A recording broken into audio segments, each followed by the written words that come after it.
तर मराठा आरक्षण आंदोलकांच्या मागण्या सरकारनं मान्य केल्यामुळे आता नाराज झालाय तो ओबीसी समाज आणि याच मुद्द्यावरनं ओबीसी नेते सुद्धा आक्रमक होऊ लागलेत।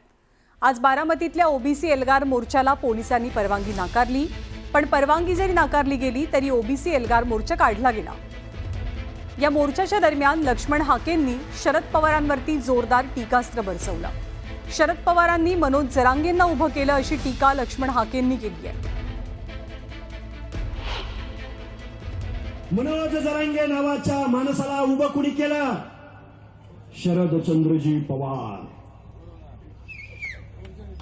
नाही ऐका, अहो ती पहिल्या दिवशी जाऊन बसले त्या मनोज जरांगेच्या मागं। ती काय म्हणते, आम्हाला ओबीसी मधनं पाहिजे, आम्हाला ओबीसी मधनं पाहिजे। अरे एकनाथ शिंदे साहेबांनी देवेंद्र फडणवीसांनी तुम्हाला एससीबीसी दिलं ना, नरेंद्र मोदी साहेबांनी ईडब्ल्यूएस दिलं ना, इकॉनॉमिकल विकर सेक्शन। नको आहे त्यांना काय पाहिजे? आम्हाला ओबीसी मधनच पाहिजे। शरद पवारांनी मनोज जरांगे नावाचं हे भूत महाराष्ट्राच्या मानगुटीवर बसवलं। इकडं बजरंग सोनवणे, तिकडं मनोज जरांगेला पाठिंबा देतोय।